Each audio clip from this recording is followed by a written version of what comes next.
in Hootsuite.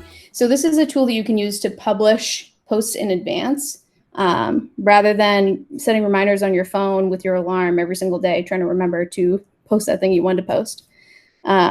This is a very easy tool. You just go to Publisher.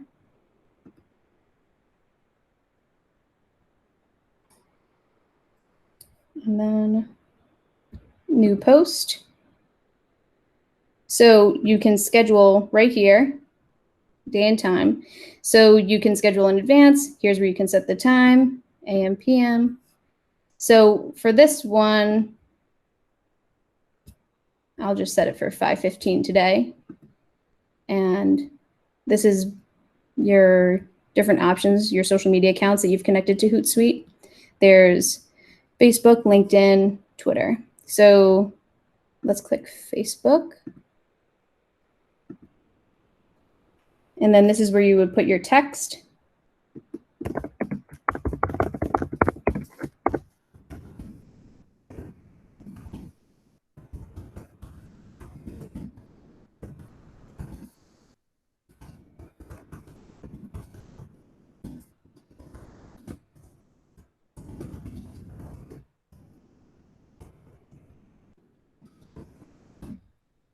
And you can do emojis right here. So you can either search for them, or this is one of my frequently used ones. You can also include hashtags here if you want.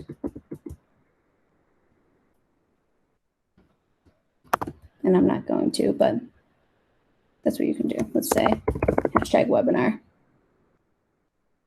Okay. And then you can either drop a graphic here, or you can browse media. So Hootsuite connects you to a thing similar to Pexels, and these photos are free use. You can use these. So you would click here, search media. Let's say happy.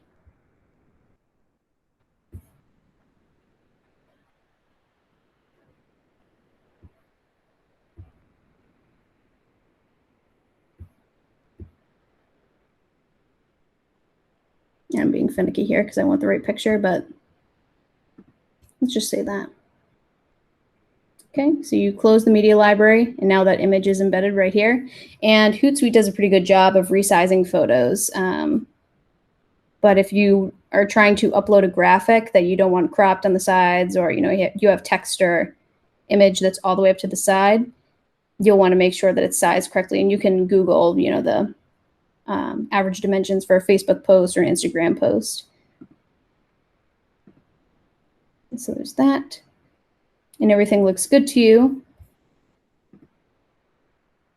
You can say 5:20. And then schedule. And then that ends up on your schedule. So Igor asks, how much does Hootsuite cost? Hootsuite, so there's a free version. You can post up to 30 messages. If you have I think it's more than 3 social media accounts, you have to pay. And then if you also want to post more than 30 posts in advance, you would have to pay for one of their paid plans. But I believe it's something like $12 a month. So it's pretty inexpensive, but there is a free version.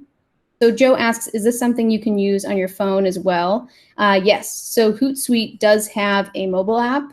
I prefer to use a desktop just because I think it's just a bit more user-friendly, but you can do that on the phone. So, for social media, in terms of hashtags, it depends. I would say that shorter hashtags typically have more volume than longer ones. But sometimes having a shorter or a longer hashtag in a social media post can be good because it's niche. So for example, there may be only 100 posts that say blueberry earrings, but if I made earrings that are shaped like blueberries, I might want to come up for that. If somebody does happen to search that very specific hashtag, then it's very easy to rank for. You'll be right there because you're one of only 100 posts with that hashtag. So I would recommend a combination of both shorter and longer hashtags for social media.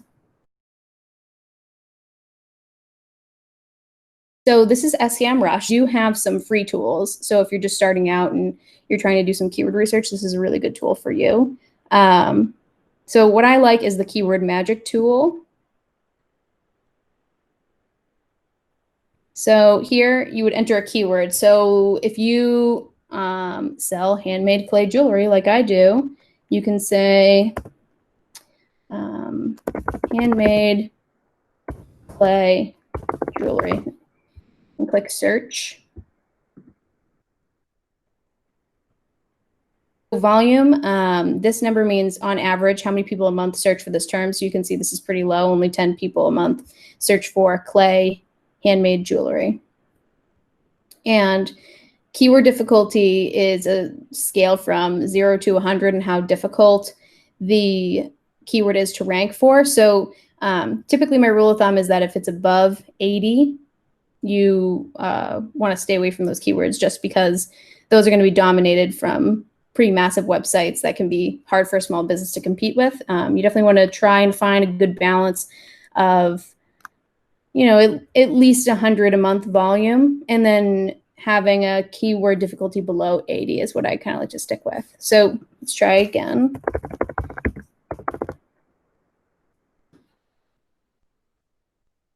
Okay, so handmade jewelry.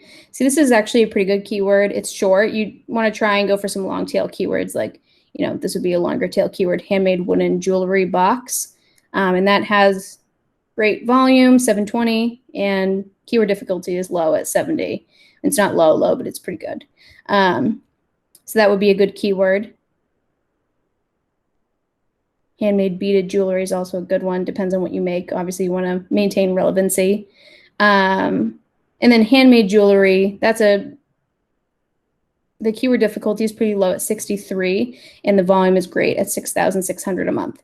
So that's kind of my thought process for some basic keyword research. And what I mean by keyword research is when you are creating a website page, for example, you want to select keywords to optimize that content while still maintaining readability and making sure that the content's well written and that your reader is going to enjoy it. You also want to be cognizant of these keywords that people are actually searching for, so that when Google sees your website and indexes it, it's going to index it for the keywords that will connect you to your target audience. Or for a blog post, whenever you're writing a blog post, you want to have a target keyword. And this is kind of the way that you could figure out which target keyword is best for that blog post, depending on the topic. So if you're writing a specific blog post about handmade wooden jewelry boxes, this is a great keyword for that, for example.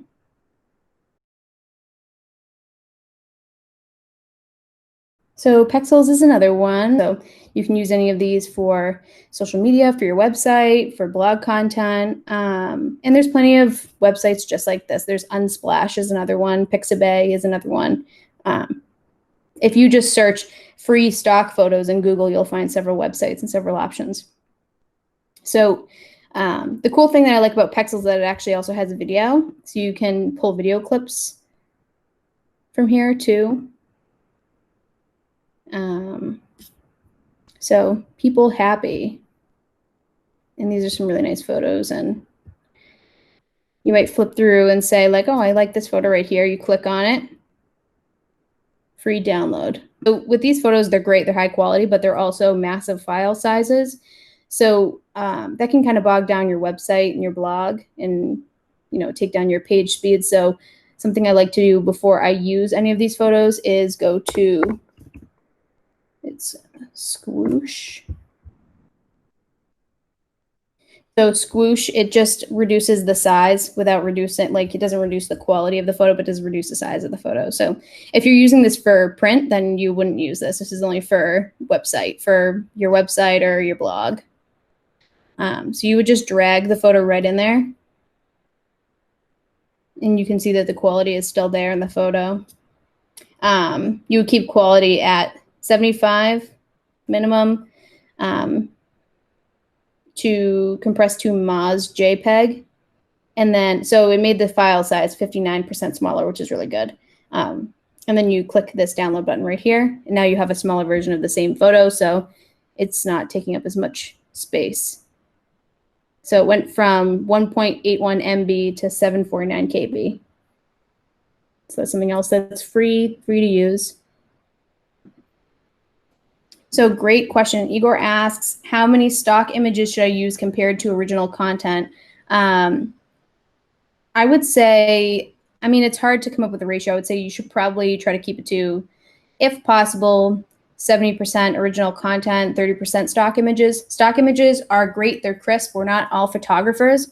We don't all have DSLR cameras that can take these amazing photos like these people do. So in terms of, creating graphic content and getting images for print and for your website when you don't have access to those other tools to take your own original pictures, these stock photos are a great alternative. If you use these stock photos in combination with original content, you're going to find the best response, especially for social media. For example, on your website, you're going to want to have clean, professional, nice photos. The same thing goes for your blog content. That's not necessarily the same for social media. On social media, we're seeing this surge in authenticity and originality is really, really important for people. People need to know that behind a business account, there's a person. So these stock photos are great for making graphics, and those videos are great for putting together video ads or things like that. But at the end of the day, you will want to have at least half of your content be original content. A picture you took on a walk or something you did over the weekend that is work friendly that you can put up that shows that you have a personality and you're a person, and kind of show your business's personality too, because behind every business, there is a real person. It's just how you show it. So that is a great question. I would say try to keep it even between the two if you can. Jess asks, can I use stock images for our Instagram? The best way that you can use stock photos for Instagram is taking those stock photos and then putting an overlay of color that matches your brand with a logo or and then your handle on the image, so that it's a stock photo, but it's also branded to be your company's photo. So it looks a little bit more original than if you just threw a stock photo up.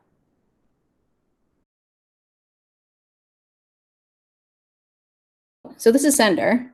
So campaign name. So let's say I'm doing my August newsletter. So campaign name, August news. This is internal, so whatever you want to name it, just name it so that you can keep yourself organized once you have a ton of emails in here. The email subject. There's quite a few things about the email subject line people argue about all the time. Things I've heard is that question marks and exclamation marks or all caps or saying free in the email subject, all those things can kind of get you dinged. You just want to say something that's short, sweet, to the point, people, so that basically summarizes what the email is about. Why are they opening this? So you just want to stay away from looking spammy. I think that's really my main comment about the email subject line. But be creative and try to be as concise as possible. So usually what I do for the August newsletter is I will just say August newsletter, because my email list, they signed up. They've been receiving my email newsletter for quite a while, and they know what it means when they see it. So you can even still say that it's coming from Kelsey at Get Fit Digital Marketing, but you could say, if you want to make it really clear, Get Fit Marketing August newsletter. So from Kelsey. Some people have asked me in the past if it's better to say your business name or your name for who it's coming from, like the name they're going to see when they open it. It really depends. If people recognize you more often from your name, then you should put your name. If people recognize you more often from your business, then you should put your business. Me personally, I would say that my email list probably recognizes me a lot more from my name, so I would put that down. But things change. You can always update that. So now that you have had that set up, you can click design down here or just save and continue. Okay. And so you can use any of these templates. Something that I like to do, because I've already created a template, is you can duplicate an email. So you can, go back and click copy on an email that you like the design of and just stick with that. Or you can use any of these built-in templates. You can create your own template from scratch. But if you're not a design person, these are some great options. So let's see.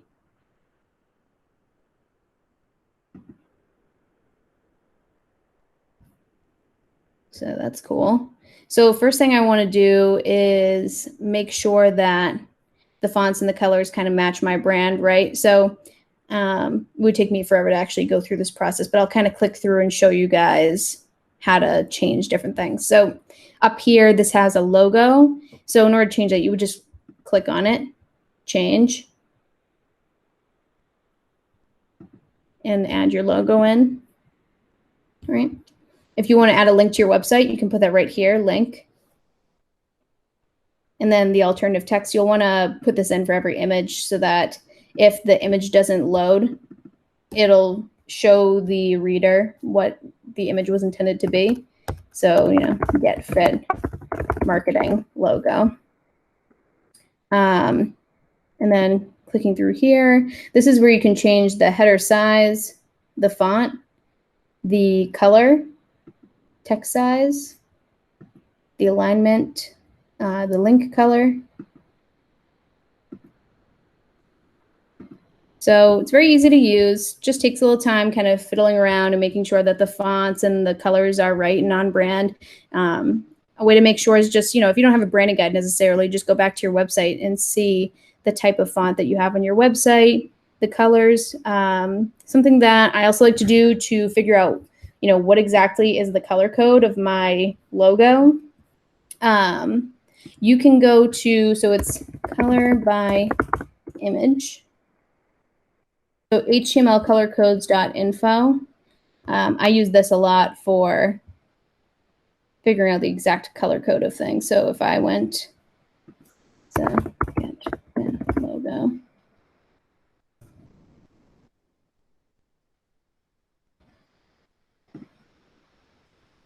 And you hover over the color that you want to grab, you just click it, and it will tell you that the color code for that yellow is FFBC01. So you can just copy and then paste that into the editor. This is an email newsletter I just sent out not that long ago. So very simple to figure out. After you figure out the design, goes to the email list that you want to send it to. So you just click which list you want to send this to, and then you can decide what day and time you want to send it out. To add people to create lists that you may have built elsewhere, you just go to subscribers, create a list, name the list, and then add in those emails here. You just copy and paste them right in, or you can download a file that you have, Excel, takes CSV, and it takes TXT. Igor says, what kind of content should you put into a newsletter? So great question. Okay. All right, so this is the one that I just did. So it's, you know, this past month has brought a lot of great things, staying at home more often during quarantine. I picked up a couple of hobbies, so talking about some personal things, making a couple jokes, you know, include a picture, what's been up. I included a call out for my Ask Me Anything webinar that we're in right now. So a little bit of information about that in a CTA that links out to the webinar. So if you're having anything like a webinar or new content, or maybe a press release is going out, anything like that, that's news, you would include. I also include my newest content in my monthly newsletter. So in this one, my most recent blog posts were how to create an email newsletter that people will read and how to take beautiful photos with just a phone and natural light.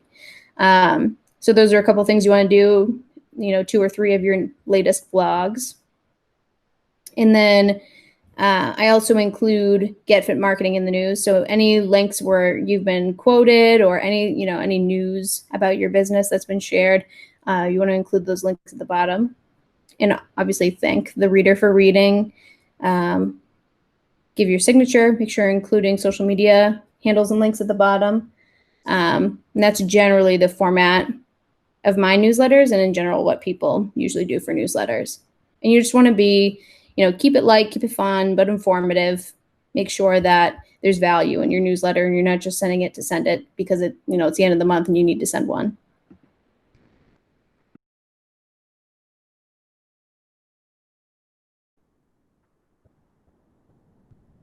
So we are Get Fit Marketing, and we're a digital marketing agency based in Concord, New Hampshire.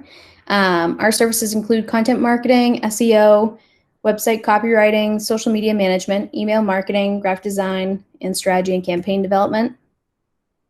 What we do for our clients. We work with clients across a variety of industries to develop strategies to solve these top problems: low website traffic, decent traffic, poor leads, or leads that won't convert or take too long. There's a different strategy for each of these major pain points that addresses the awareness, consideration, and decision stage of the buyer's journey. And GetFit's business values, our values are, of course, it had to be an acrostic. G, genuine interest. We only take on clients that we know we are a best fit for. E, excellence. We're efficient, but our primary goal is to do it right the first time. T, trust. We're dedicated to building strong client relationships. F, fast turnaround. It won't take forever to get a quick project done. I, internal communication. We respond quickly and efficiently. T, transparency. You'll see our work every step of the way.